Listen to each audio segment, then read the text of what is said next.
무려 811조 원 북극 빙하 아래 잠든 천문학적인 자원을 두고 세계가 움직였지만 정작 그 자원을 손에 넣은 나라는 단 하나뿐이었습니다. 2024년 북극 빙하가 예상보다 5년 빠르게 녹기 시작했습니다. 수에즈 운하를 거치지 않고 유럽과 아시아를 직통으로 연결하는 북극 항로 운송시간 30% 단축, 물류비 40% 절감. 그 순간 미국, 러시아, 중국, 유럽이 동시에 뛰어들었습니다. 하지만 놀랍게도 회의실에서 토론만 하던 강대국들 사이에서 단 한 나라, 한국만이 이미 쇄빙선을 출항시키고 있었습니다. 더 충격적인 건 그 다음입니다.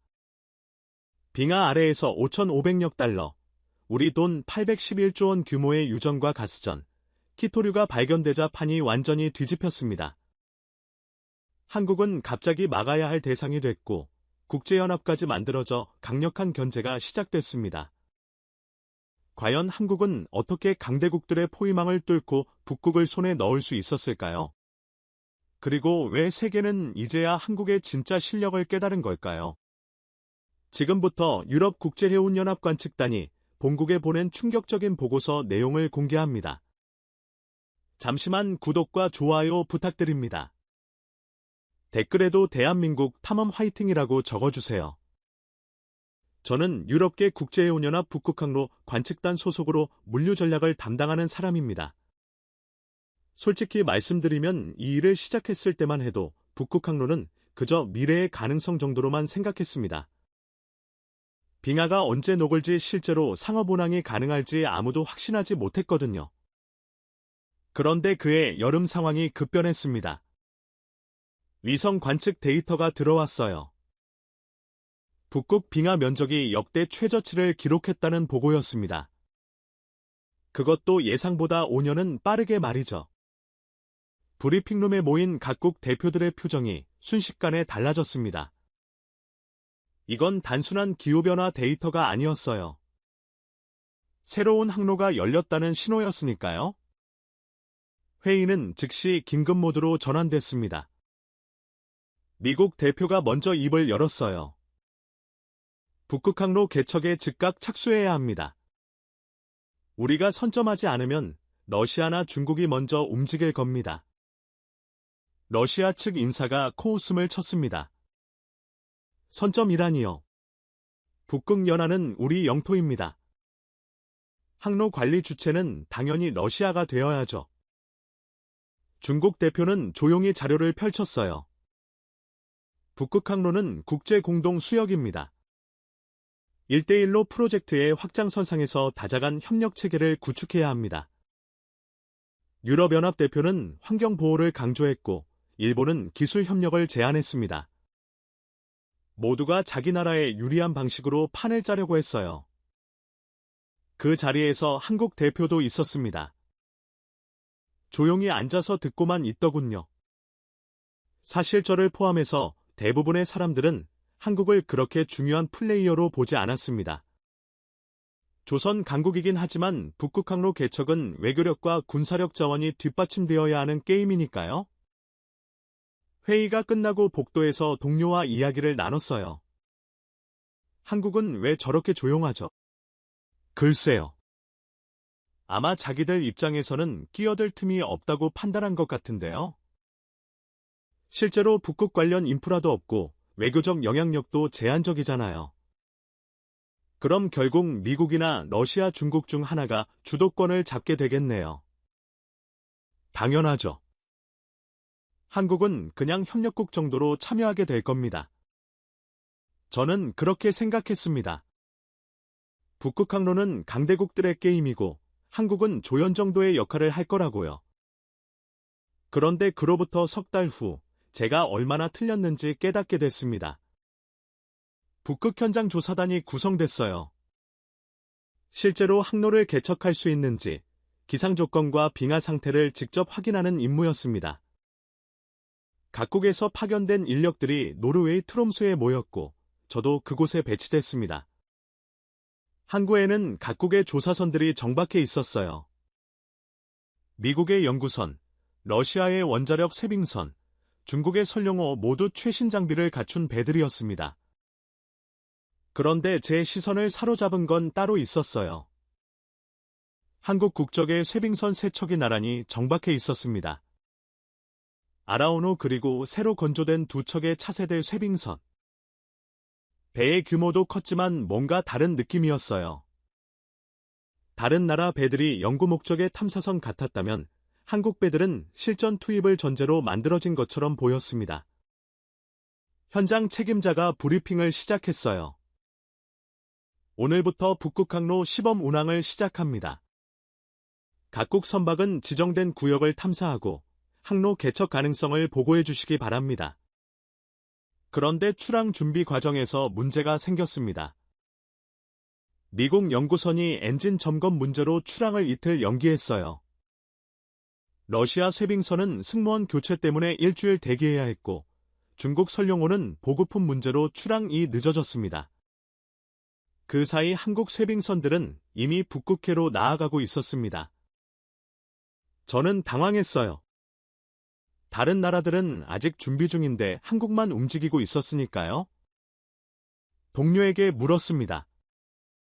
한국 배들은 언제 출항 허가를 받은 겁니까? 그쪽은 이미 사전 승인을 받아놨더군요. 탐사 계획서도 3달 전에 제출했고 항로 시뮬레이션도 완료한 상태였습니다. 3달 전이요. 우리가 회의하고 있을 때 이미 준비를 끝낸 거란 말입니까? 그렇게 되는군요. 그제야 깨달았습니다. 회의실에서 한국 대표가 조용했던 이유를요. 말이 필요 없었던 겁니다. 이미 움직이고 있었으니까요. 일주일 후 첫 보고가 들어왔습니다. 한국 쇄빙선단이 북극항로 미개척 구간을 통과했다는 내용이었어요. 빙하 두께 1m 이상 구역을 돌파하고 새로운 항로 좌표를 확보했다고 했습니다. 본부는 술렁였습니다. 한국이 벌써 그 구간을 통과했다고 우리 예상으로는 최소 한 달은 걸릴 거라고 봤는데 쇄빙 능력이 우리가 파악한 것보다 훨씬 뛰어난 것 같습니다. 선체 설계부터 다른 것 같아요. 아니 선체 설계요. 그게 그렇게 큰 차이를 만듭니까? 선체만이 아닙니다. 항해 시스템 빙하 탐지 레이더, 실시간 기상 분석 능력까지 전부 실전 운용을 전제로 설계된 겁니다. 저는 그때 처음으로 불안감을 느꼈습니다. 이건 단순한 탐사가 아니었어요. 한국은 이미 북극 항로를 상업적으로 운용할 준비를 마친 상태였습니다. 다른 나라들이 가능성을 검토하고 있을 때 한국은 실행 단계에 들어가 있었던 거죠. 그로부터 며칠 후 더 충격적인 소식이 들렸습니다. 한국 쇄빙선단이 북극해저 지형 탐사 데이터를 확보했다는 겁니다. 항로뿐만 아니라 해저 자원 분포까지 파악하기 시작한 거예요. 회의실 분위기가 급변했습니다. 이건 문제입니다. 한국이 먼저 자원 탐사 데이터를 확보하면 주도권을 뺏길 수 있습니다. 당장 우리 선박도 출항시켜야 합니다. 문제는 쇄빙선입니다. 당장 투입할 수 있는 배가 없어요. 그럼 한국 조선소에 주문하는 건 어떻습니까? 대기기간이 최소 3년입니다. 지금 주문해봐야 소용없어요. 그때 저는 깨달았습니다. 이 싸움은 이미 조선소에서 끝났다는 거려. 한국은 말하지 않았습니다. 그냥 배를 띄웠을 뿐이었죠. 저는 유럽계 국제해운연합 북극항로 관측단 소속으로 물류 전략을 담당하는 사람입니다. 솔직히 말씀드리면 이 일을 시작했을 때만 해도 북극항로는 그저 미래의 가능성 정도로만 생각했습니다. 빙하가 언제 녹을지 실제로 상업운항이 가능할지 아무도 확신하지 못했거든요. 그런데 그해 여름 상황이 급변했습니다. 위성 관측 데이터가 들어왔어요. 북극 빙하 면적이 역대 최저치를 기록했다는 보고였습니다. 그것도 예상보다 5년은 빠르게 말이죠. 브리핑룸에 모인 각국 대표들의 표정이 순식간에 달라졌습니다. 이건 단순한 기후변화 데이터가 아니었어요. 새로운 항로가 열렸다는 신호여드니까요. 회의는 즉시 긴급 모드로 전환됐습니다. 미국 대표가 먼저 입을 열었어요. 북극 항로 개척에 즉각 착수해야 합니다. 우리가 선점하지 않으면 러시아나 중국이 먼저 움직일 겁니다. 러시아 측 인사가 코웃음을 쳤습니다. 선점이라니요. 북극 연안은 우리 영토입니다. 항로 관리 주체는 당연히 러시아가 되어야죠. 중국 대표는 조용히 자료를 펼쳐떠요. 북극 항로는 국제 공동 수역입니다. 1대1로 프로젝트의 확장선상에서 다자간 협력 체계를 구축해야 합니다. 유럽연합 대표는 환경보호를 강조했고 일본은 기술 협력을 제안했습니다. 모두가 자기 나라에 유리한 방식으로 판을 짜려고 했어요. 그 자리에서 한국 대표도 있었습니다. 조용히 앉아서 듣고만 있더군요. 사실 저를 포함해서 대부분의 사람들은 한국을 그렇게 중요한 플레이어로 보지 않았습니다. 조선 강국이긴 하지만 북극 항로 개척은 외교력과 군사력 자원이 뒷받침되어야 하는 게임이니까요. 회의가 끝나고 복도에서 동료와 이야기를 나눴어요. 한국은 왜 저렇게 조용하죠 글쎄요.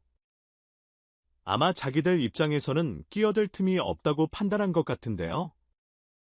실제로 북극 관련 인프라도 없고 외교적 영향력도 제한적이잖아요. 그럼 결국 미국이나 러시아, 중국 중 하나가 주도권을 잡게 되겠네요. 당연하죠. 한국은 그냥 협력국 정도로 참여하게 될 겁니다. 저는 그렇게 생각했습니다. 북극 항로는 강대국들의 게임이고 한국은 조연 정도의 역할을 할 거라고요. 그런데 그로부터 석 달 후 제가 얼마나 틀렸는지 깨닫게 됐습니다. 북극 현장 조사단이 구성됐어요. 실제로 항로를 개척할 수 있는지 기상 조건과 빙하 상태를 직접 확인하는 임무였습니다. 각국에서 파견된 인력들이 노르웨이 트롬소에 모였고 저도 그곳에 배치됐습니다. 항구에는 각국의 조사선들이 정박해 있었어요. 미국의 연구선, 러시아의 원자력, 쇠빙선, 중국의 선룡호 모두 최신 장비를 갖춘 배들이었습니다. 그런데 제 시선을 사로잡은 건 따로 있었어요.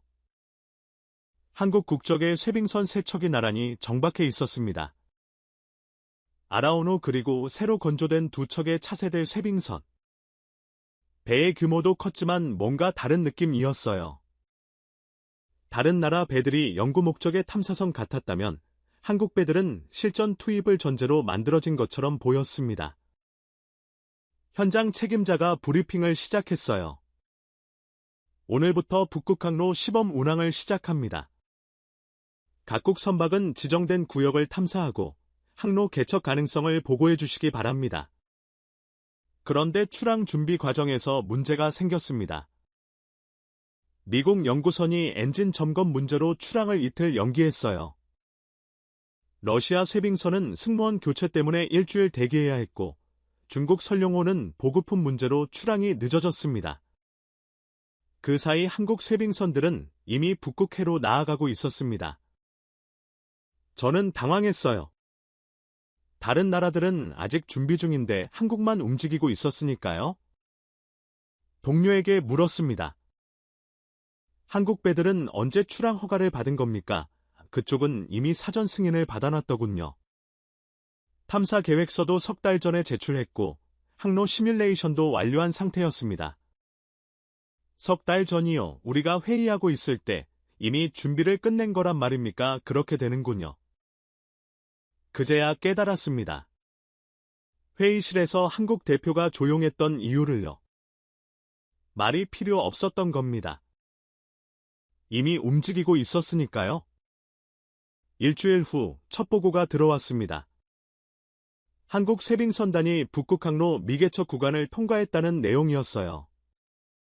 빙하 두께 1m 이상 구역을 돌파하고 새로운 항로 좌표를 확보했다고 했습니다. 본부는 술렁였습니다. 한국이 벌써 그 구간을 통과했다고 우리 예상으로는 최소 한 달은 걸릴 거라고 봤는데 쇠빙 능력이 우리가 파악한 것보다 훨씬 뛰어난 것 같습니다. 선체 설계부터 다른 것 같아요. 아니 선체 설계요. 그게 그렇게 큰 차이를 만듭니까? 선체만이 아닙니다. 항해 시스템 빙하 탐지 레이더, 실시간 기상 분석 능력까지 전부 실전 운용을 전제로 설계된 겁니다. 저는 그때 처음으로 불안감을 느꼈습니다. 이건 단순한 탐사가 아니었어요. 한국은 이미 북극 항로를 상업적으로 운용할 준비를 마친 상태였습니다. 다른 나라들이 가능성을 검토하고 있을 때 한국은 실행 단계에 들어가 있었던 거죠. 그로부터 며칠 후 더 충격적인 소식이 들렸습니다. 한국 쇄빙선단이 북극 해저 지형 탐사 데이터를 확보했다는 겁니다. 항로뿐만 아니라 해저 자원 분포까지 파악하기 시작한 거예요. 회의실 분위기가 급변했습니다. 이건 문제입니다. 한국이 먼저 자원 탐사 데이터를 확보하면 주도권을 뺏길 수 있습니다. 당장 우리 선박도 출항시켜야 합니다. 문제는 쇄빙선입니다. 당장 투입할 수 있는 배가 없어요. 그럼 한국조선소에 주문하는 건 어떻습니까? 대기기간이 최소 3년입니다. 지금 주문해봐야 소용없어요. 그때 저는 깨달았습니다. 이 싸움은 이미 조선소에서 끝났다는 거려. 현장에 직접 가보기로 했습니다. 북극 현지 관측소에서 한국 쇄빙선단의 움직임을 직접 확인하고 싶었어요. 관측소에 도착했을 때 레이더 화면에는 여러 척의 선박이 표시되어 있었습니다. 기술진이 설명해줬어요. 저기 보이는 게 러시아 쇄빙선입니다. 움직임이 느리죠. 빙하 두께가 일정 수준 이상이면 우회해야 합니다. 그럼 저쪽은요, 중국 설령호입니다. 이쪽도 비슷해요. 안전을 최우선으로 하다 보니 속도가 나오지 않습니다. 한국 배들은 어디 있습니까? 기술진이 화면을 확대했습니다. 저기요, 벌써 300km 앞에 있습니다. 저는 눈을 의심했어요. 다른 선박들과는 비교가 안 되는 속도였습니다. 어떻게 저렇게 빠를 수 있죠 같은 구역인데 한국 쇄빙선은 빙하를 우회하지 않습니다. 직진해서 깨고 나가요. 선체 강도가 다른 차원이라고 봐야 합니다. 그게 가능한 겁니까? 가능하죠. 한국조선소 기술이니까요. 며칠을 관측소에서 지냈습니다. 그 사이 한국 쇄빙선단은 계속해서 새로운 항로를 개척했어요. 다른 나라 선박들이 가지 못하는 구역까지 진입했고 해저, 지형 데이터를 실시간으로 수집했습니다.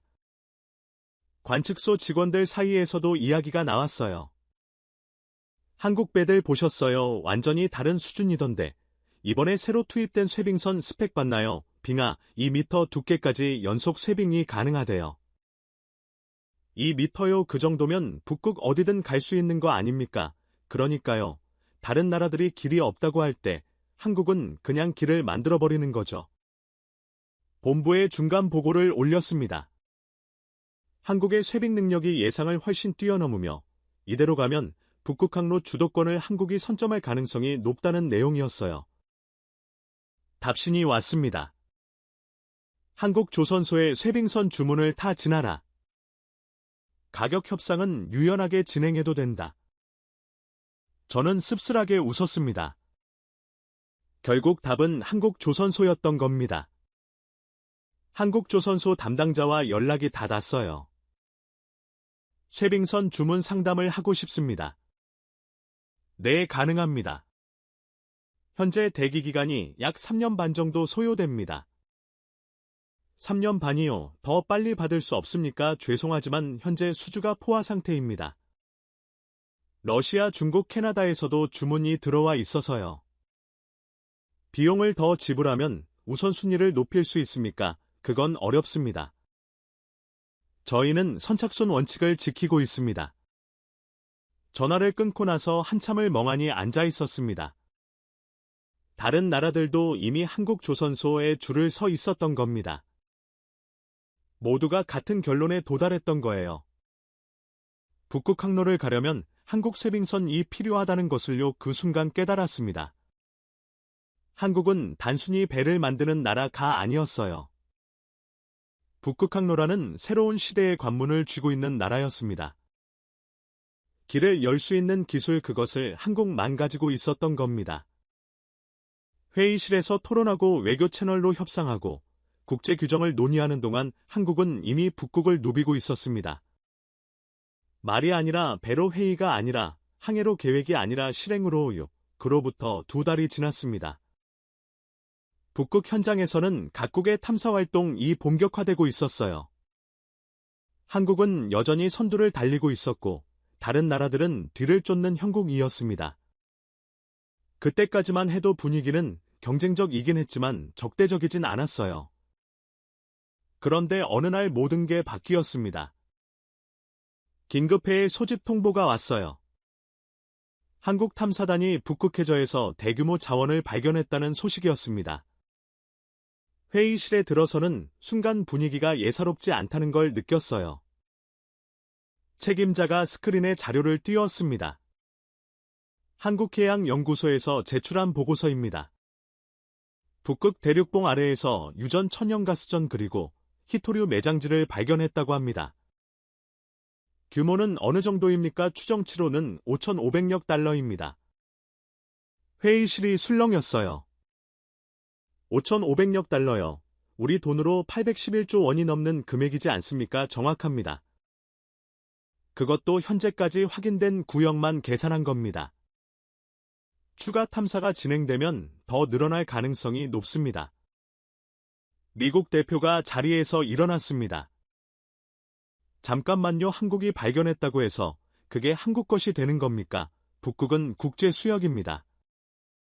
러시아 대표도 동조했어요. 맞습니다. 자원 개발은 국제협력체계 안에서 이루어져야 합니다. 한 국가가 독점할 수 없어요.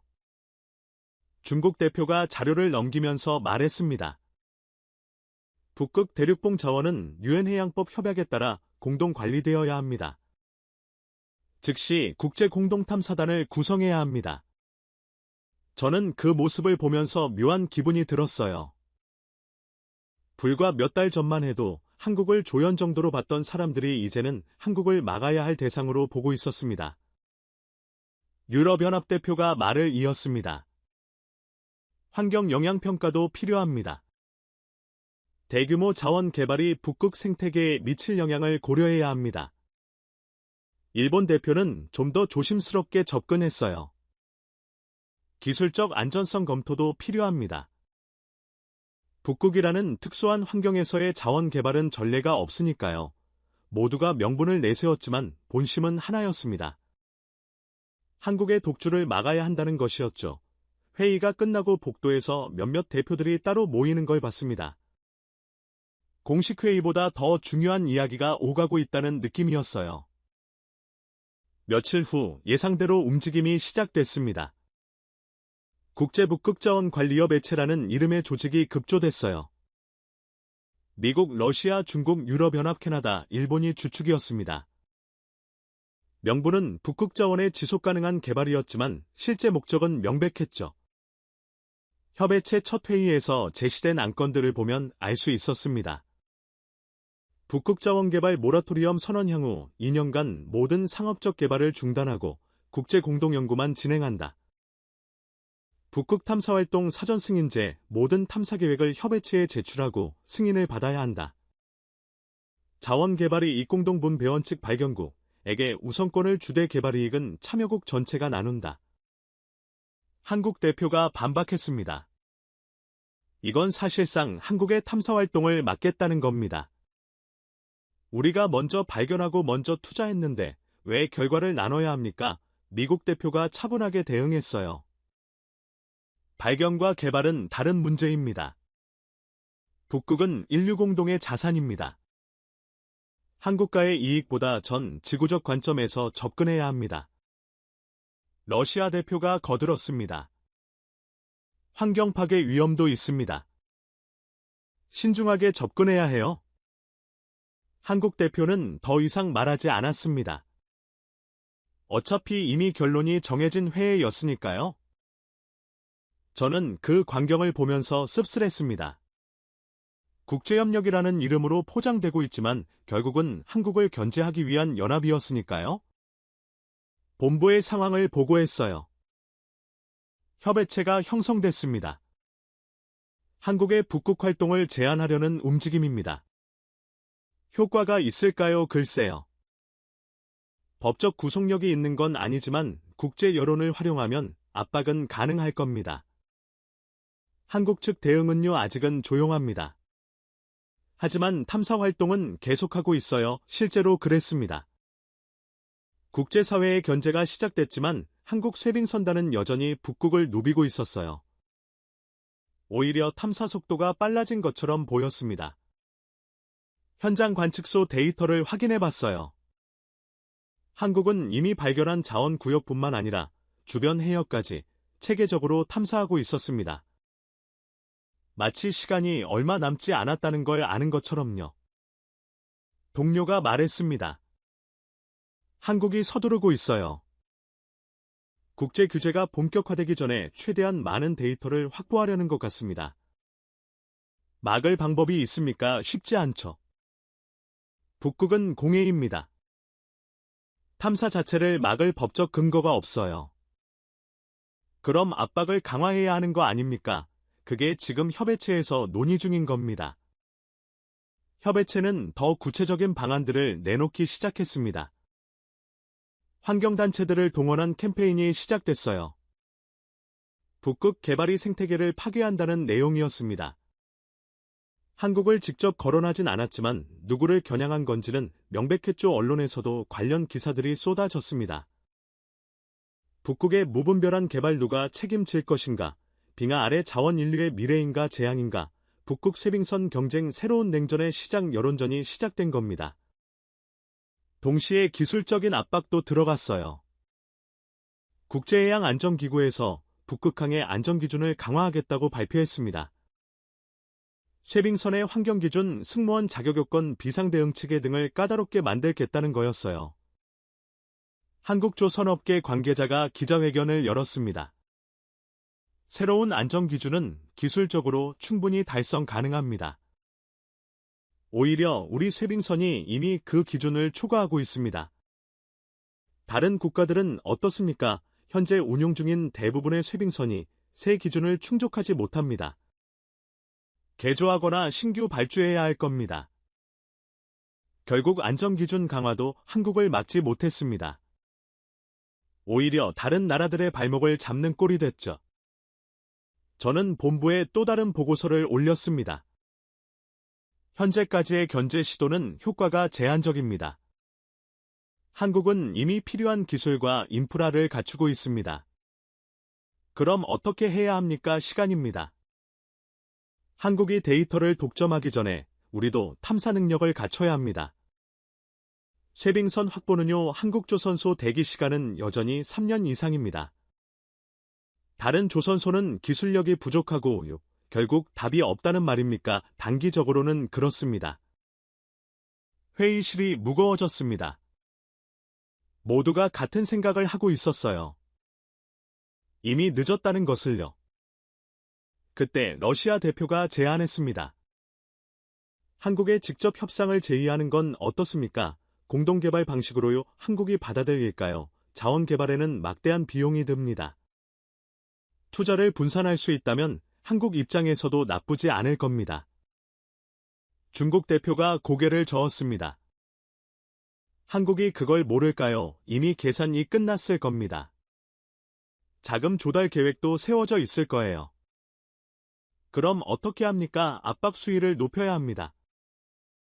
외교 채널을 총동원해서요. 회의는 계속됐지만 뚜렷한 해답은 나오지 않았습니다. 저는 창밖을 바라봤어요. 저 멀리 북극해가 보였습니다. 그 차가운 바다 위를 지금도 한국 쇄빙선들이 누비고 있을 거라는 생각이 들었어요. 회의실에서 아무리 논의해도 북극 현장에서는 한국이 계속 앞서가고 있었습니다. 그리고 저는 알고 있었어요. 이 싸움의 본질이 몬지르료 기술이었습니다. 준비였습니다. 실행 능력이었습니다. 그 모든 것을 한국이 가지고 있었고 다른 나라들은 그것을 따라잡을 시간이 없었습니다. 견제는 계속됐지만 효과는 제한적이었어요. 한국은 이미 너무 앞서 있었으니까 협의체 회의가 끝나고 복도에서 미국 대표를 마주쳤습니다. 솔직히 말해서 우리가 이길 수 있을까요? 미국 대표는 한숨을 쉬었습니다. 모르겠습니다. 한국은 우리가 생각했던 것보다 훨씬 더 준비되어 있었어요. 처음부터 다시 시작한다면요, 글쎄요. 10년 전으로 돌아가도 쉽지 않을 겁니다. 한국은 그때부터 이미 준비하고 있었으니까요. 그 말이 맞았습니다. 북극 항로가 열리기 훨씬 전부터 한국은 쇄빙선을 만들고 있었어요. 조성 기술을 축적하고 극지항의 경험을 쌓고 시스템을 구축하고 있었습니다.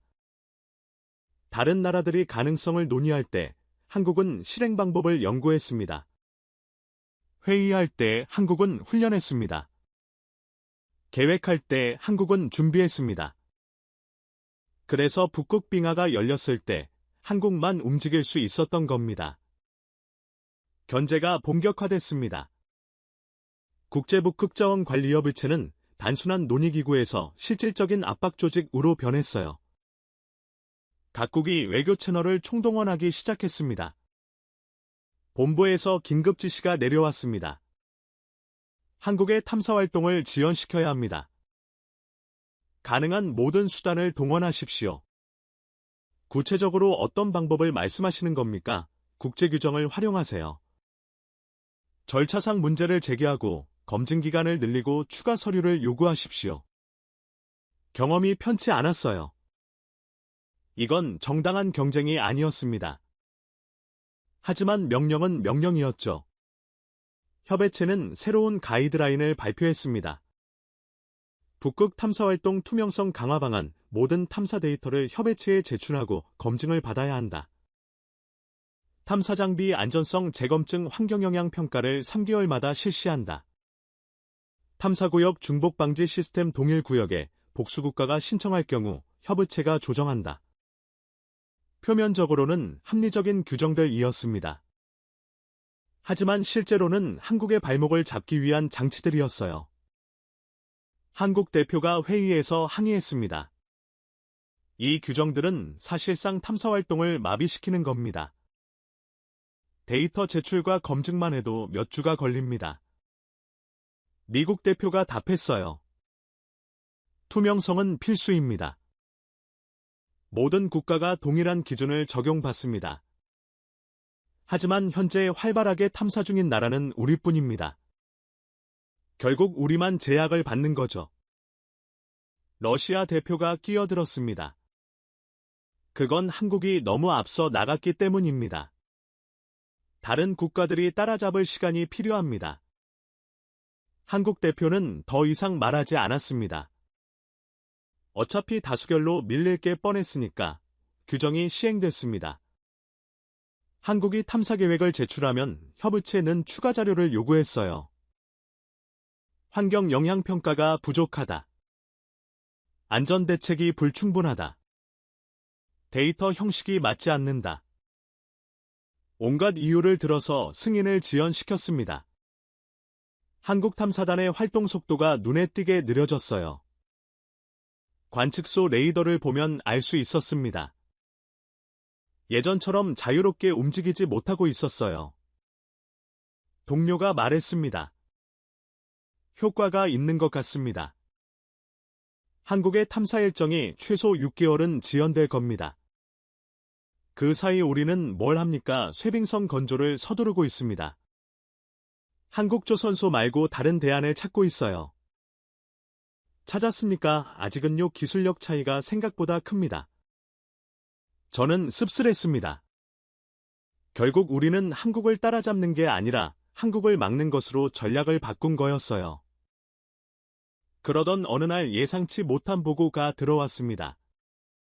한국이 새로운 방식으로 움직이기 시작했다는 겁니다. 무슨 말입니까? 한국이 민간 기업들을 투입하고 있습니다. 정부주도 탐사가 아니라 민간의 운사와 에너지 기업들이 독자적으로 움직이고 있어요. 그게 가능합니까? 북극은 공해입니다. 상업 선박의 항해를 막을 법적 근거가 없어요. 그럼 협의체 규정은요, 정부 간 협약입니다. 민간 기업에는 직접적인 구속력이 없어요. 한국이 허점을 찾아낸 겁니다. 협의체는 긴급회의를 소집했습니다. 이건 규정 위반입니다. 정부가 민간을 앞세워서 우회하는 거예요. 하지만 법적으로 막을 방법이 없습니다. 민간 기업 활동도 규제해야 합니다. 그럼 모든 나라의 민간 선박을 규제해야 합니다. 우리 기업들도 포함해서요. 회의는 공전했습니다. 한국을 막으려다가 자기 발등을 찍을 수는 없었으니까요. 현장 상황은 더 심각했습니다.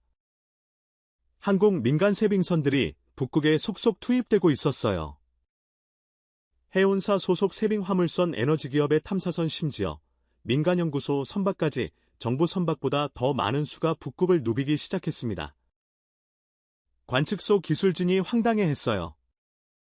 이건 뭡니까? 한국 선박이 갑자기 2배로 늘었는데요. 민간 선박들입니다. 민간 선박이 이렇게 많이요? 쇠빙선을 민간에서 이렇게 보유하고 있었습니까? 한국 조선소에서 만든 겁니다. 애초에 상업용으로 설계됐던 거죠. 그제야 깨달았습니다. 한국은 처음부터 민간 상업운용까지 염두에 두고 있었다는 것을요. 정부 탐사선이 막히면 민간 선박을 투입하고 공식 루트가 막히면 상업 루트를 활용하는 시기였습니다. 시스템 자체가 다층적으로 설계되어 있었어요. 협의체는 또 다른 방안을 내놓았습니다. 북극 항로 안전구역 설정 특정구역은 환경보호를 위해 진입을 제한한다. 한국이 집중 탐사하던 구역을 안전구역으로 지정하려는 시도였어요. 하지만 이번에도 문제가 있었습니다. 안전구역을 지정하려면 국제해양법 절차를 거쳐야 합니다. 최소 1년 이상 걸립니다. 그 사이 한국은요 계속 움직일 겁니다. 시간이 없었습니다. 한국을 막으려 할수록 한국은 더 빠르게 움직였어요. 저는 현장 관측을 위해 다시 북극으로 향했습니다. 직접 눈으로 확인하고 싶었어요. 한국이 정말 막을 수 없는 건지요? 북극 관측기지에 도착했을 때 날씨가 급변하기 시작했습니다. 기상 담당자가 긴장한 표정으로 말했어요. 저기압이 빠르게 접근하고 있습니다. 향후 일주일간 북극 전역에 폭풍이 예상됩니다. 강도는요 풍속 초속 30m 이상 파고 10m 이상입니다. 매우 위험한 수준이에요. 현재 해상에 있는 선박들은요 긴급 대피 권고를 발령했습니다. 모든 선박이 안전수역으로 철수해야 합니다. 레이더를 확인했습니다. 북극해에 있던 각국 선박들이 일제히 남하하기 시작했어요. 미국, 러시아, 중국, 유럽 선박들이 폭풍을 피해 후퇴했습니다. 그런데 이상했어요. 저기 한국 선박들은 왜 안 움직입니까? 기술진이 화면을 확대했습니다. 움직이긴 합니다만 철수하는 게 아니라 더 북쪽으로 가고 있습니다. 뭐라고요? 폭풍 속으로 들어간다고요? 그렇습니다. 신호를 보냈지만 응답이 없어요. 저는 믿을 수 없었습니다. 이건 자살행위였어요. 북극 폭풍은 일반 해역과 차원이 달랐습니다. 빙하가 함께 움직이면서 배를 찢 누를 수 있었거든요. 한국 측에 다시 연락하세요. 당장 철수해야 합니다. 연락을 시도했지만 한국 선박들은 계속 북진했습니다. 동료가 말했습니다. 미쳤군요. 저 폭풍 속에서 버틸 수 있을 리 없습니다. 배가 파손되거나 침몰할 수도 있어요.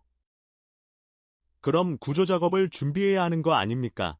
지금 날씨에는 구조도 불가능합니다. 관측소 전체가 긴장했습니다.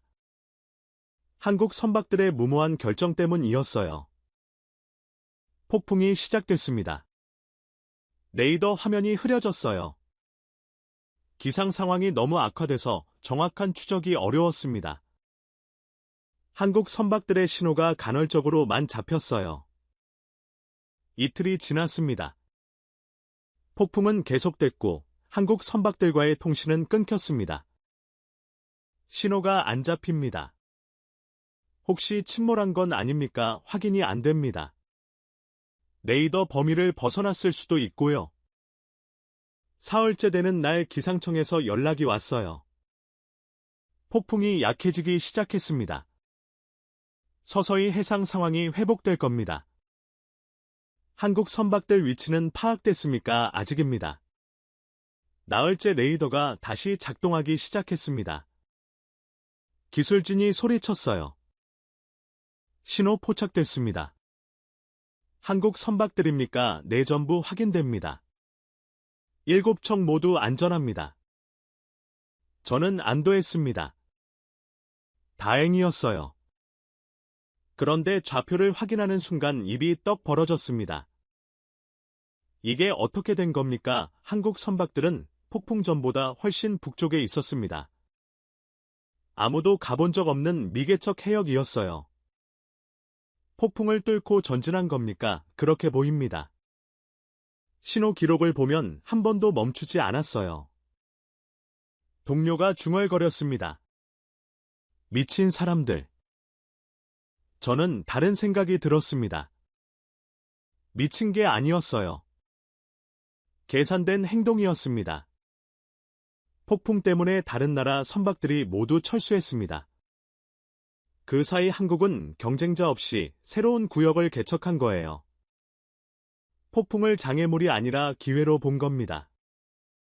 며칠 후 보고서가 올라왔습니다. 한국이 폭풍 기간 동안 새로운 자원 매장지를 추가로 발견했다는 내용이었어요. 예상 규모는 2천억 달러. 협의체는 충격에 빠졌습니다.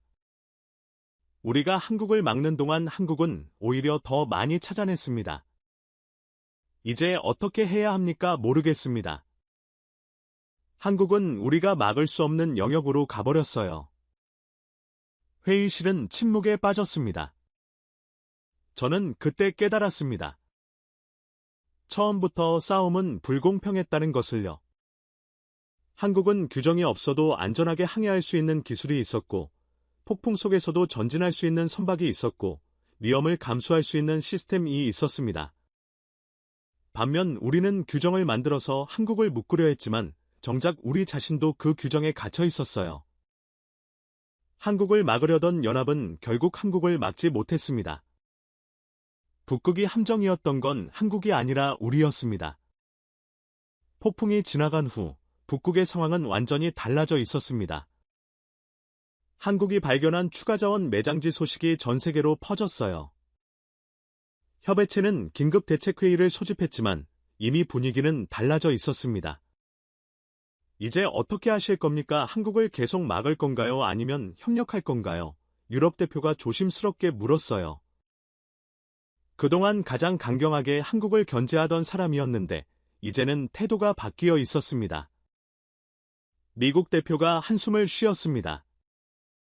솔직히 말해서 막을 방법이 없습니다. 한국은 이미 너무 많은 데이터를 확보했어요. 러시아 대표도 동의했습니다. 협력을 제안하는 게 현실적일 것 같습니다. 자원 공동 개발 방식으로요. 중국 대표는 여전히 불만스러워 보였지만 반대하지는 않았어요. 협의체의 전략이 바뀌는 순간이었습니다. 견제에서 협상으로요. 하지만 저는 알고 있었습니다. 이미 늦었다는 것을요.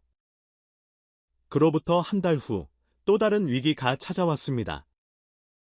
기상청에서 긴급경보가 발령됐어요. 북극 전역에 급격한 한파가 예상됩니다. 빙하 재결빙이 시작될 것으로 보입니다. 재결빙이요, 지금 시기에요, 이례적인 현상입니다. 급지 고기압이 강화되면서 기온이 급강화하고 있어요. 어느 정도입니까? 향후 2주일 내에 대부분의 항로가 다시 얼어붙을 겁니다. 최소 6개월간 통행 불가능할 것으로 예상됩니다. 관측소가 발칵 뒤집혔습니다. 6개월이면 다음 시즌까지 북극 활동이 전면 중단된다는 의미였어요. 현재 북극해에 있는 선박들은 즉시 철수해야 했습니다. 긴급 통신이 발령됐습니다. 모든 선박은 즉시 안전수역으로 이동하십시오. 이것은 권고가 아니라 명령입니다. 레이더를 확인했어요. 각국 선박들이 일제히 남하하기 시작했습니다. 미국, 러시아, 중국, 유럽, 캐나다 선박들이 빠르게 움직였어요. 동료가 말했습니다. 다행히 모두 안전수역에 도달할 수 있을 것 같습니다. 한국 선박들은요, 아직 북쪽에 있습니다. 신호를 보냈는데 응답이 없어요. 또였습니다. 또 한국이 위험을 무릅쓰고 있었어요. 미쳤습니까? 이번엔 재결빙입니다. 빙하에 갇히면 구조도 불가능해요. 알고 있습니다. 하지만 한국 선박들은 여전히 북진 중입니다. 저는 화면을 뚫어지게 봤습니다. 한국 선박들의 움직임은 명확했어요. 최북단 미개척 구역을 향해 전속력으로 나아가고 있었습니다. 뭘 하려는 겁니까? 저 상황에서요. 기술진이 데이터를 분석했습니다. 저 구역은 아직 누구도 가보지 못한 곳입니다. 자원 탐사 데이터가 전혀 없어요. 그걸 지금 가려고요. 항로가 닫히기 전에요. 그렇게 보입니다. 미친 짓이었습니다. 시간이 없었어요. 기온은 계속 떨어지고 있었고 빙하는 빠르게 확장되고 있었습니다. 저속도로는 탐사를 마치고 돌아올 시간이 절대 부족했어요. 본부에 긴급보고를 올렸습니다. 한국 선박들이 최북단 구역으로 향하고 있습니다. 재결빙 전에 귀환이 불가능할 것으로 보입니다. 그럼 어떻게 됩니까? 빙하에 갇힐 가능성이 높습니다. 최악의 경우 선박 포기까지 고려해야 할 겁니다. 인명피해는요 구조가 거의 불가능한 상황입니다. 본부는 침묵했습니다. 한국의 무모함에 어이가 없었던 거죠. 이틀이 지났습니다. 기온은 계속 떨어졌고 빙하는 빠르게 재형성되고 있었어요. 북극항로 대부분이 이미 얼어붙기 시작했습니다.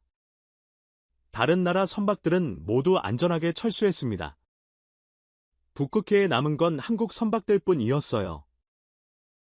관측소 직원들이 걱정스러운 표정으로 말했습니다. 이제 돌아와도 늦었을 겁니다. 항로가 거의 다 막혔어요. 레이더 신호는요 여전히 최북단에 있습니다. 탐사를 계속하고 있는 것 같아요. 정말 미친 그때 기상 담당자가 소리쳤습니다. 이상한 움직임입니다. 뭐가요? 한국 선박들이 이동하기 시작했습니다. 하지만 남하가 아니라 동쪽으로 가고 있어요. 동쪽이요 왜요 모르겠습니다. 저쪽은 막다른 길인데요. 화면을 확대했습니다. 한국 선박들의 항로를 추적해보니 기존에 알려진 항로가 아니었어요. 빙하 사이로 난 좁은 수로를 따라 움직이고 있었습니다. 저 수로를 알고 있었습니까? 아니요, 지도에도 없는 구간입니다. 그럼 어떻게 저기로 가는 겁니까? 기술진이 분석했습니다. 실시간 탐사 데이터를 활용하는 것 같습니다. 해저 지형과 빙하 분포를 즉각 분석해서 새로운 항로를 찾아내는 거죠. 그게 가능합니까? 한국 쇄빙선의 항해 시스템이면 가능할 겁니다. 저는 숨이 막혔습니다. 한국은 폭풍 속에서도 전진했고 재결빙 위기에서도 새로운 길을 찾아냈습니다. 위기가 아니라 기회였던 거예요. 다른 나라들이 철수한 지금 북극에서 움직이는 배는 한국뿐이었습니다. 3일째 되는 날 극적인 순간이 찾아왔습니다. 한국 선박들이 갑자기 속도를 높였어요. 남쪽을 향해 전속력으로 이동하기 시작했습니다. 드디어 귀환합니까? 그런데 항로가 이상합니다. 우리가 아는 루트가 아니에요. 어디로 가는 겁니까? 완전히 새로운 경로입니다. 기존 항로보다 300km 짧아요. 그런 항로가 있었습니까? 없었습니다.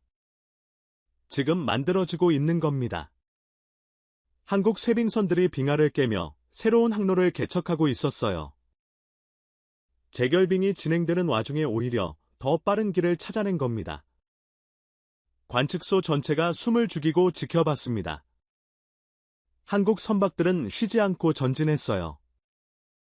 빙하가 다시 얼어붙기 전에 새로운 항로를 완성하려는 것처럼 보였습니다. 12시간이 지났습니다. 한국 선박 7척 모두 안전수역에 도달했습니다. 동료가 믿을 수 없다는 표정으로 말했습니다. 해냈군요. 저 불가능한 상황에서요. 그것도 새로운 항로를 만들면서 기술진이 보고서를 작성했습니다. 한국이 개척한 새 항로는 기존 루트보다 운항시간을 이틀 단축시킵니다. 그리고 재결빙에도 더 안정적인 구간입니다. 새 항로 데이터는요, 당연히 한국이 독점하고 있겠죠. 저는 창밖을 바라봤습니다. 한국은 위기를 기회로 바꿨습니다. 모두가 철수할 때 전진했고 길이 막힐 때 새로운 길을 만들었어요. 그리고 그 모든 과정을 홀로 해냈습니다. 본부에 최종 보고를 올렸습니다. 한국이 북극 최북단 탐사를 완료했습니다. 추가 자원 매장지를 발견했으며 새로운 단축 항로까지 개척했습니다. 다른 국가들은요, 모두 철수했습니다. 현재 북극해에서 활동 중인 국가는 한국뿐입니다. 견제는요, 불가능합니다. 한국은 이미 모든 핵심 데이터를 확보했습니다. 전화 너머로 한숨소리가 들렸습니다. 며칠 후 협의체가 다시 소집됐습니다. 이번에는 분위기가 완전히 달라져요. 견제나 압박이 아니라 협상이었습니다. 미국 대표가 입을 열었습니다. 한국과 북극자원 공동개발협정을 체결하는 게 어떻겠습니까? 러시아 대표도 동의했습니다. 항로 사용권도 논의해야 합니다. 한국이 개척한 항로를 우리도 사용할 수 있도록요, 유럽 대표가 말했습니다. 기술 협력도 필요합니다. 한국의 쇄빙 기술을 공유받을 수 있다면요, 모두가 한국에게 손을 내밀고 있었습니다. 저는 씁쓸하게 웃었습니다. 불과 몇 달 전만 해도 한국을 막아야 할 대상으로 봤던 사람들이 이제는 한국과 협력하고 싶어 했습니다. 회의가 끝나고 복도에서 한국 대표를 마주쳤습니다. 축하드립니다. 해내셨네요. 한국 대표는 담담하게 미소 지었습니다. 운이 좋았습니다. 운이요, 저 모든 게 운이었습니까? 준비와 운이 만났다고 해야 할까요? 저는 고개를 저었습니다. 아닙니다. 준비가 운을 만든 겁니다. 여러분은 10년 전부터 준비하고 있었어요. 한국 대표는 대답하지 않았습니다. 하지만 그 침묵이 모든 것을 말해주고 있었어요. 그날 밤 저는 본국에 보낼 마지막 보고서를 작성했습니다. 북극 항로와 자원 개발의 주도권은 한국이 확보했습니다. 우리의 견제는 실패했습니다. 키보드를 두드리는 손이 떨렸습니다. 한국을 막으려 했지만 한국은 막을 수 없었습니다. 기술이 있었고, 준비가 있었고, 실행 능력이 있었기 때문입니다. 마지막 문장을 적었습니다. 그날 북극에서 배가 움직이던 국기는 하나뿐이었습니다. 다른 나라들은 회의를 열었고, 한국은 항로를 열었습니다. 보고서를 전송하고 창밖을 바라봤습니다. 멀리 북극해가 보였습니다. 그 차가운 바다 위에서 한국의 배들이 여전히 움직이고 있었습니다. 그로부터 6개월이 지났습니다. 북극은 다시 얼어붙었고 세계는 다음 시즌을 준비하고 있었어요. 하지만 모든 게 달라져 있었습니다. 한국은 북극 자원 개발 콘소시엄의 중심에 서 있었습니다. 미국, 러시아, 중국, 유럽이 한국과의 협력을 위해 줄을 섰어요. 한국이 발견한 자원에 접근하려면, 한국이 개척한 항로를 이용하려면 한국의 기술이 필요했으니까요. 저는 본국으로 돌아가기 전 마지막 보고서를 작성하기 위해 자료들을 정리했습니다. 책상 위에는 지난 1년간의 기록들이 쌓여 있었어요. 회의록, 관측 데이터, 현장 사진들, 그 모든 것들이 하나의 결론을 향하고 있었습니다. 북극은 한국의 손에 들어갔다는 것을요. 동료가 찾아왔습니다. 보고서 작성하고 있습니까? 네, 거의 끝났습니다. 결론은 뭐라고 쓸 겁니까? 저는 잠시 생각했습니다. 한국이 이긴 이유를 써야겠죠. 운이었습니까? 타이밍이었습니까? 아닙니다. 저는 화면에 타이핑을 시작했습니다.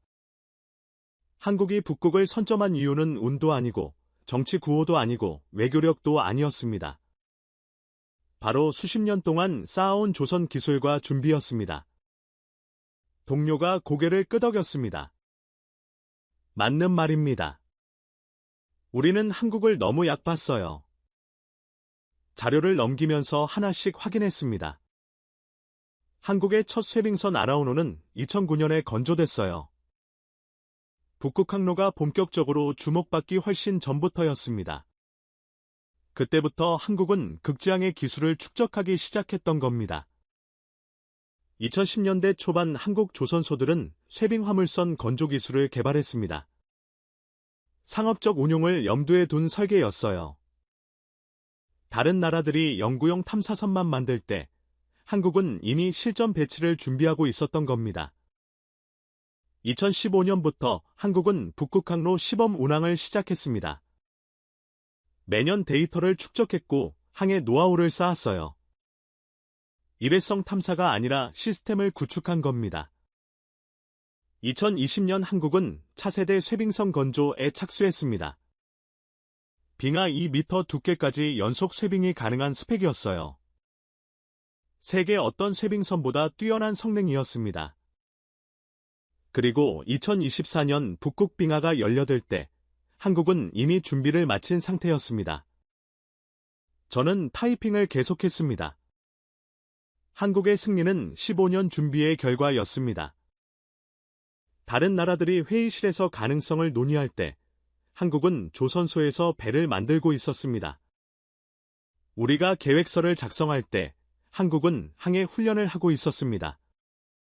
우리가 국제규정을 논의할 때 한국은 이미 북극을 누비고 있었습니다.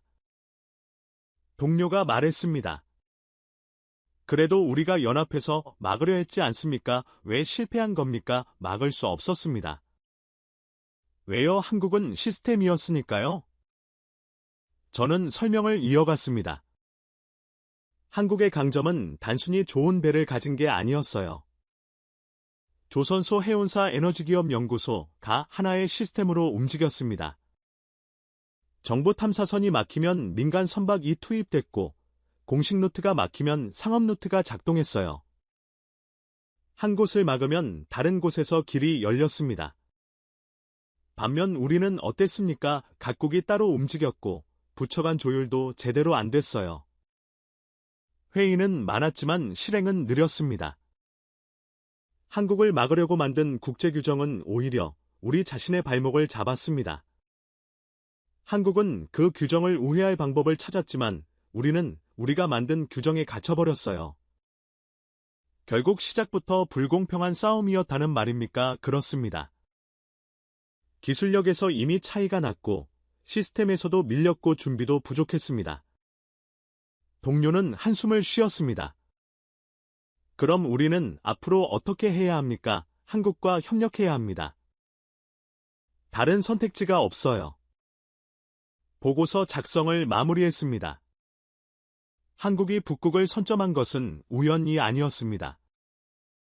철저한 계획과 준비의 결과였습니다. 우리가 한국을 얕본 것이 실수였습니다. 마지막 문장을 적었습니다. 북극에서 배를 가진 나라가 곧 미래를 가진 나라라는 사실을 우리는 너무 늦게 깨달았습니다. 파일을 저장하고 창밖을 바라봤습니다. 며칠 후 본부에서 회신이 왔습니다. 보고서 잘 받았습니다. 귀국 후 한국과의 협력 방안을 논의하겠습니다. 저는 짐을 꾸렸습니다. 1년 넘게 지냈던 북극 관측소를 떠날 시간이었어요. 마지막으로 관측소 전망대에 올라갔습니다. 북극해가 한눈에 보이는 곳이었어요. 얼어붙은 바다 위로 해가 지고 있었습니다. 오렌지빛 하늘 아래 빙하가 붉게 물들어 있었어요. 그 아름다운 풍경 속에서 저는 한국 쇄빙선 한 척이 천천히 움직이는 걸 봤습니다. 다음 시즌을 준비하는 사전 조사였겠죠? 저 배는 멈추지 않을 겁니다. 한국은 이미 다음을 준비하고 있을 테니까요. 북극 항로를 넘어서 더 먼 곳을 바라보고 있겠죠. 공항으로 향하는 차 안에서 동료가 물었습니다. 한국에 대해 어떻게 생각합니까? 솔직하게요? 저는 잠시 망설였습니다. 두렵습니다. 두렵다고요? 내 한국이라는 나라가 얼마나 준비되어 있는지 이번에 확실히 봤으니까요. 말하지 않고 실행하고 과시하지 않고 성과를 내고 막히면 새로운 길을 찾아내는 나라입니다. 그럼 존경합니까? 그것도 맞습니다. 두렵지만 존경스럽습니다. 공항에 도착했습니다. 탑승 수속을 마치고 대기실에 앉아서 노트북을 열었어요. 마지막으로 할 일이 하나 남아 있었습니다. 본국 정부에 제연서를 보내는 거였습니다. 한국의 북극선점은 우리에게 중요한 교훈을 줍니다. 기술력은 하루아침에 만들어지지 않습니다. 시스템은 필요할 때 급조할 수 없습니다. 준비는 위기가 오기 전에 끝나 있어야 합니다. 한국을 따라잡으려면 10년이 걸릴 것입니다. 하지만 시작하지 않으면 10년 후에도 같은 자리에 있을 것입니다. 북극은 한국의 손에 들어갔습니다. 하지만 다음 기회는 우리가 잡을 수 있습니다. 단 지금부터 준비한다면요. 제연서를 전송하고 비행기에 올랐습니다. 이륙하면서 창밖을 봤어요. 북극이 점점 멀어지고 있었습니다. 1년 전 이곳에 왔을 때는 북극 항로가 여러 나라의 경쟁 무대가 될 거라고 생각했습니다. 하지만 끝나고 보니 경쟁은 시작되기도 전에 끝나 있었어요. 한국은 이미 너무 앞서 있었으니까 좌석에 앉아서 지난 1년을 되돌아봤습니다. 처음 회의에서 한국 대표가 조용히 앉아있던 모습이 떠올랐어요. 그때는 몰랐습니다. 그 침묵이 자신감이었다는 것을요. 말이 필요 없었던 겁니다. 이미 준비가 끝나 있었으니까요. 노르웨이 항구에서 본 한국 쇄빙선들도 기억났습니다. 다른 나라 배들과는 다른 느낌이었어요. 실전 투입을 전제로 만들어진 배들이었죠. 폭풍 속에서도 전진했던 장면, 재결빈 위기에도 새로운 항로를 개척했던 순간들, 모든 것이 우연이 아니었습니다. 비행기가 고도를 높였습니다.